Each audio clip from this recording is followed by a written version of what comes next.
So dito na tayo sa Norway. Ito yung Norway Oslo International Airport ng Norway. So dito na tayo. Ito yung mga tinda dito. Tsaka hintay tayo ng ating kaibigan na naghihintay sa atin. So ito yung paikot dito. Tsaka daan tayo ng immigration. Daming chocolate dito. Toblerone, maganda.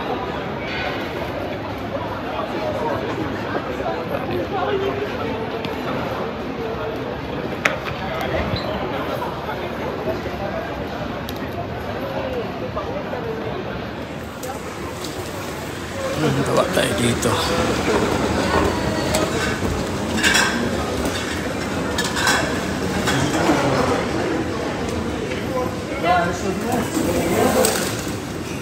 Ito yung tax free nila.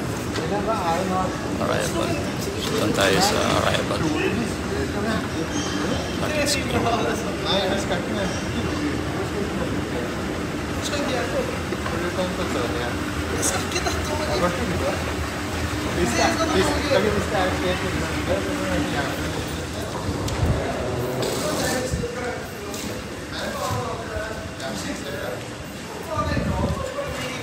William?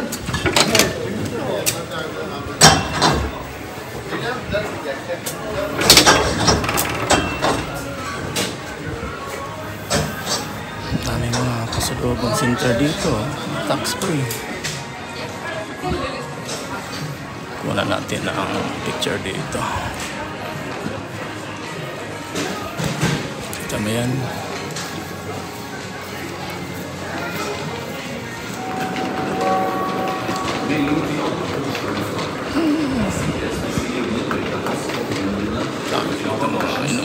Cognac, whiskey, white spirit. For security reasons, please look after your personal belongings and do not leave any baggage unattended.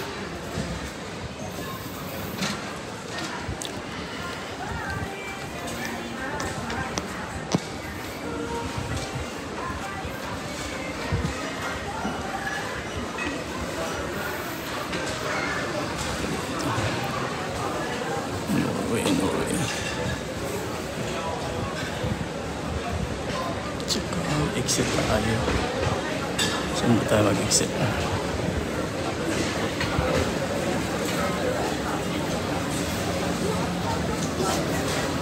Ito yung luggage claim.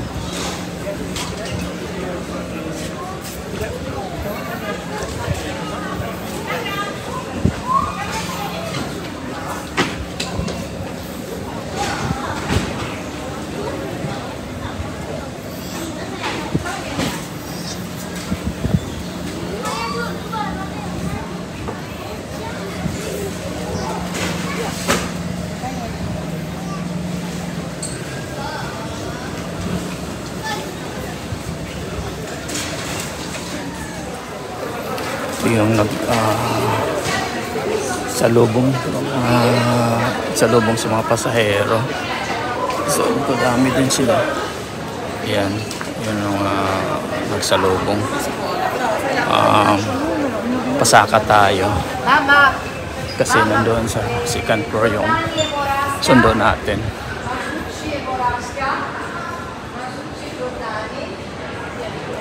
So yung mga turista din yan, ayun.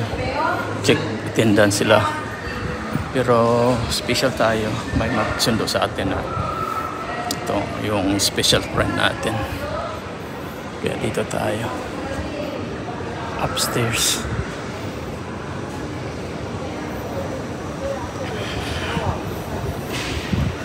Saka tayo.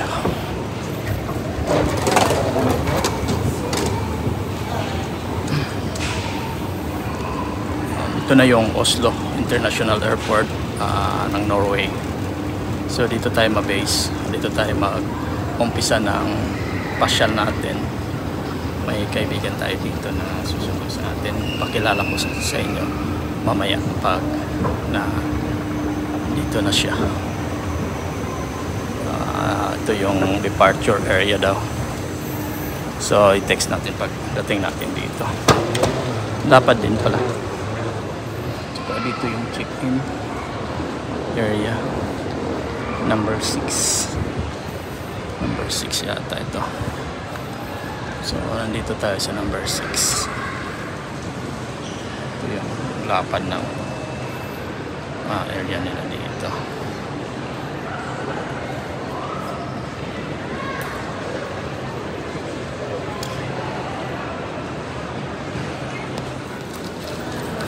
So palabas na tayo. Hanap tayo ng sasakyan natin.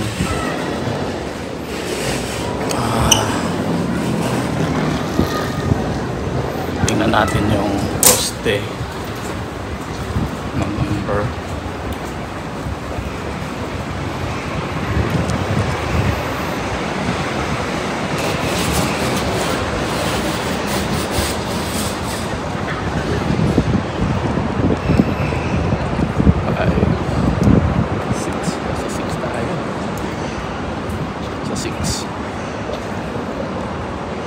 Tayo.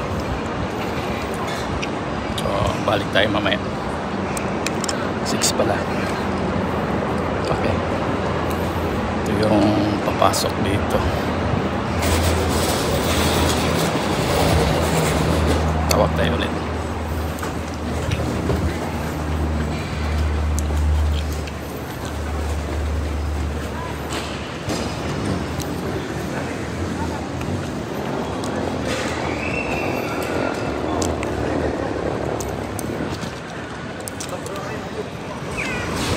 Hintay muna tayo.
Rides ka natin surprise nga amigo gopong tao.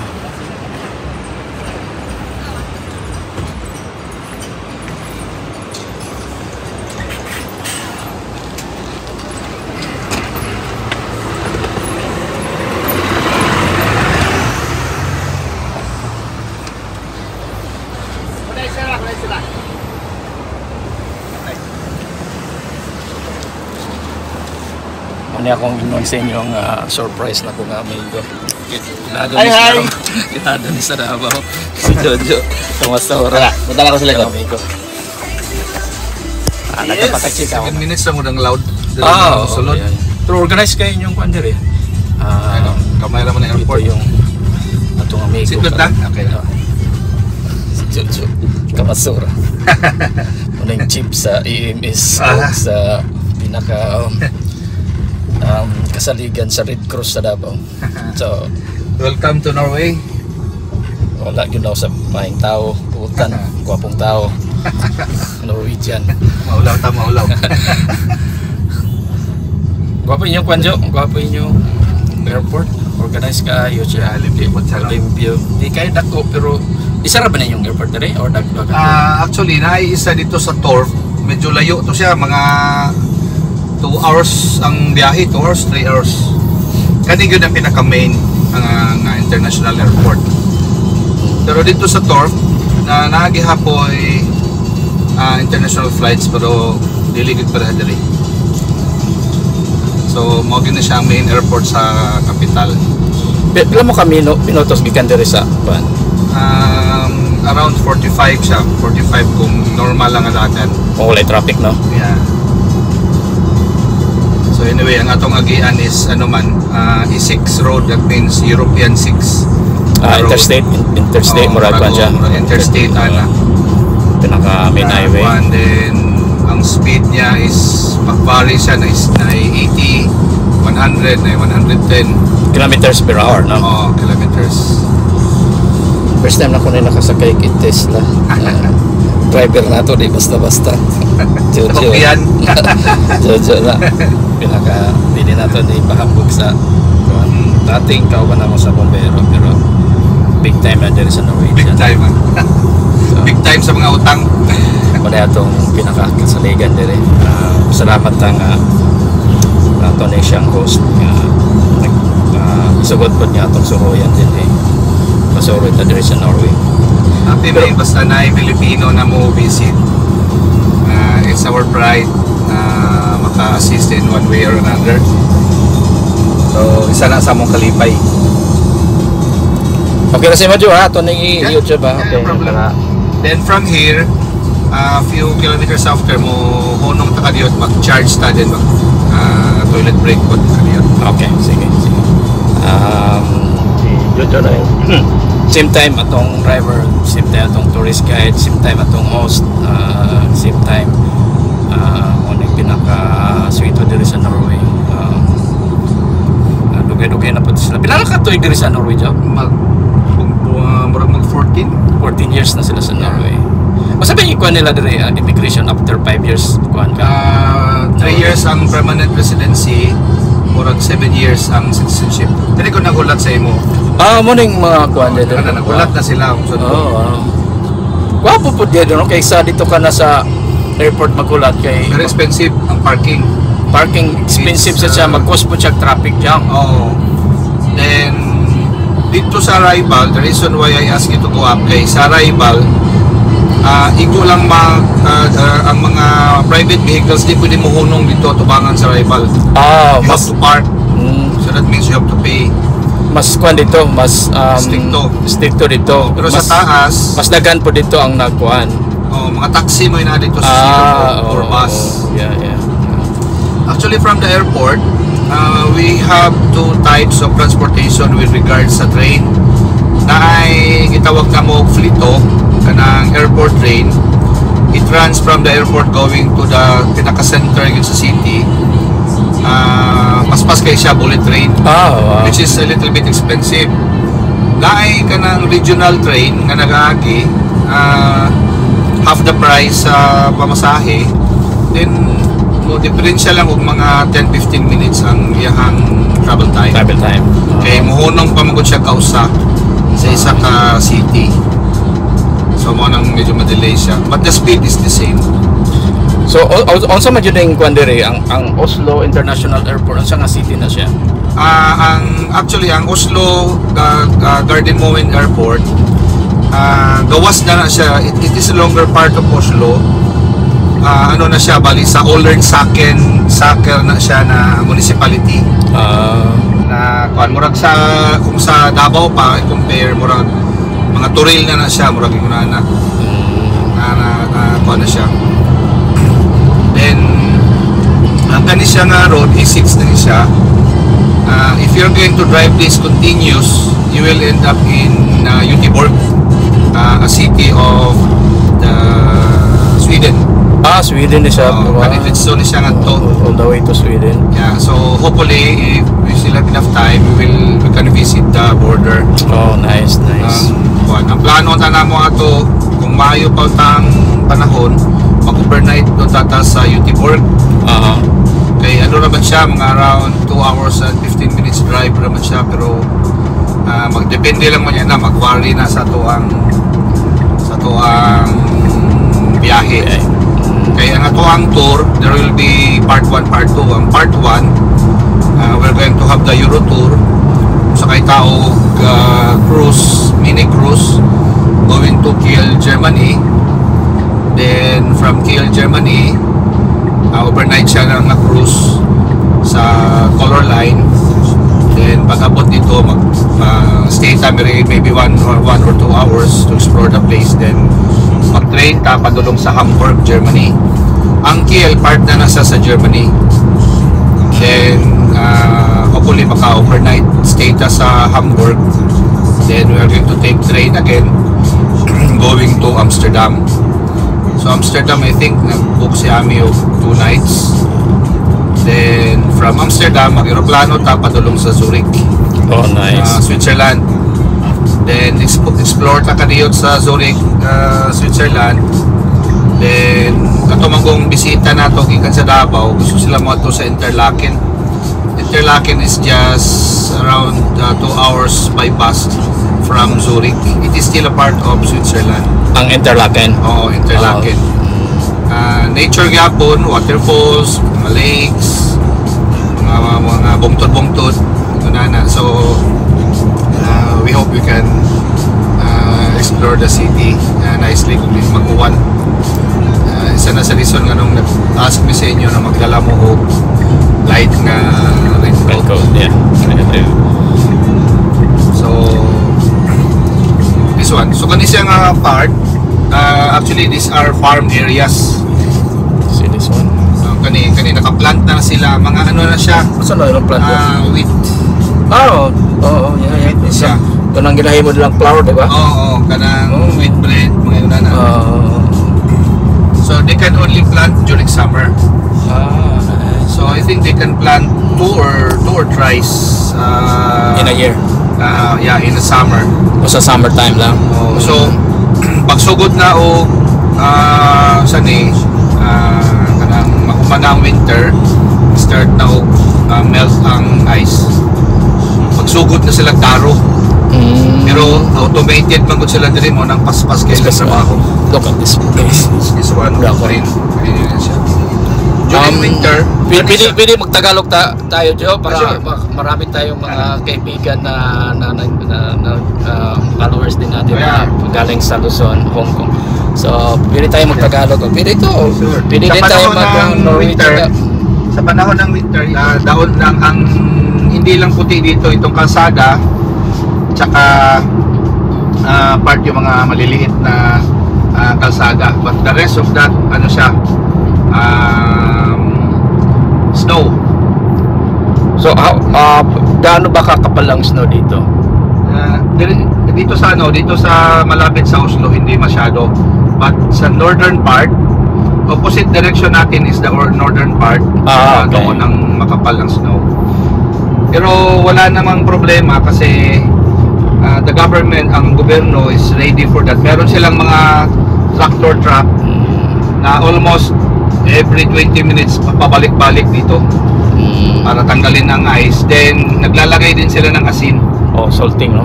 Salting para tingnan mo yan. Yun ang mga barns, di ba? Yeah, yung mga color barns, for mga sa farm. Halos dito lang natin makita yun sa salida.